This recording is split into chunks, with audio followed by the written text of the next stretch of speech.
Hey guys, and thanks for joining me today. I thought we would do something special and a little decadent for New Year's. It's called a goat cheese truffle.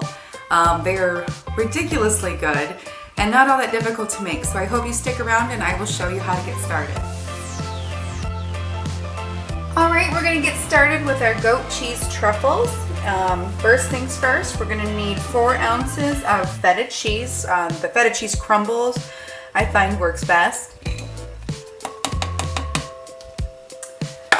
8 ounces of cream cheese softened to room temperature.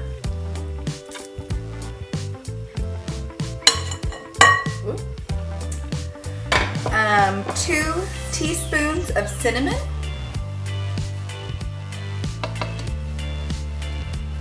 And 3 tablespoons of honey. Now what I find best here when measuring honey, it's always sticky, it's always messy, but to kind of combat some of the mess, just kind of spray your measuring spoon with a little bit of cooking oil, and I got a little bit too much in here.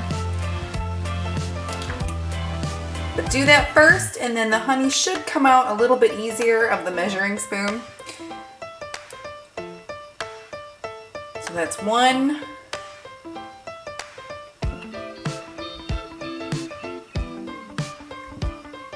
2.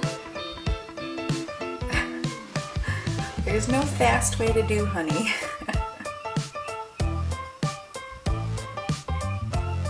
Alright, and that's 3. This will just kind of sweeten it up. And I find that the sweetness with the savoriness of the goat cheese and the cream cheese, oh, these are so good. They're decadent. Very much a holiday treat. That's why I thought they'd be perfect for our New Year's celebration. Alright, now to this, I have 1 cup of pecans, and I put it through my baby food processor. So that's 1 cup pre-measured. I milled it through the food processor, and we're going to add about half of that here. That's about half. And also 1 cup of cranberries that I did the exact same thing to. I put it through the food processor, and we'll add half here. And we'll reserve the next half. Alright, at this point we'll just need some elbow grease and to mix it all in. If your cream cheese is softened nicely, it shouldn't be too difficult.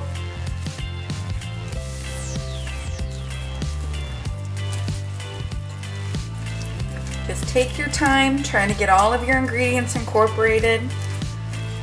I should say that your goat cheese should be kind of at room temperature too. Mine was sitting out for about an hour. Whoops. You might find it's best to get a wooden spoon. I think that's what I'm going to switch to right now. Wooden spoon kind of, I don't know, it just kind of helps. But you're going to want to mix this all in really, really well.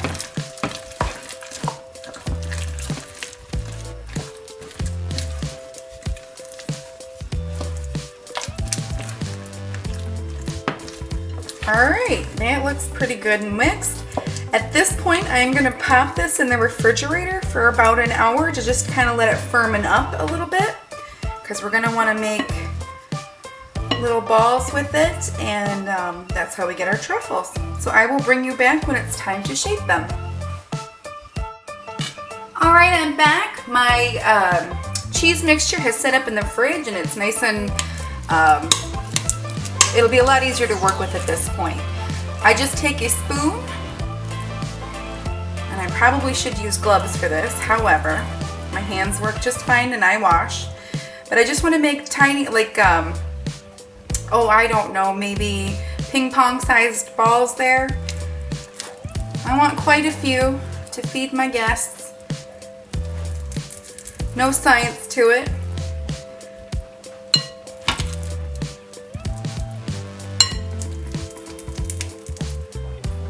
Alright, I'll do those 3 and then I'll show you how to make the topping. Okay, to make the topping, I'm just going to start with a medium-sized bowl, and I'll take the last half of my chopped cranberries, pour those in, the second half of my chopped pecans, and I'll pour those in. And then I have a quarter of a cup. I pinched off some parsley and measured out to a quarter cup, and then I minced it in my baby food processor, and we're just gonna pour those in as well. And I just take a fork, mix it up. The parsley is mostly just to make it look pretty, although it does kind of add, I don't know, it adds, oh, I got a stem in there somehow. I thought I got them all. All right, at this point I'm gonna take a plate and just pour out my mixture here.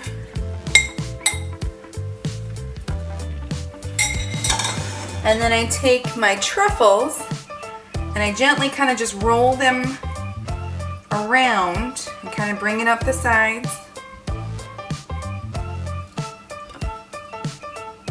Kind of just smush it in there.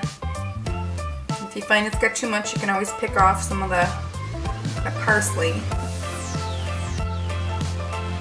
Kind of wish I would have got my parsley smaller, but I munched it in that food processor for quite a while. Okay, and then I'm just gonna stick it right on the baking, or my baking sheet right here that I've got my silicone baking mat on. And I'm just gonna pop them in the refrigerator until I'm ready to serve them.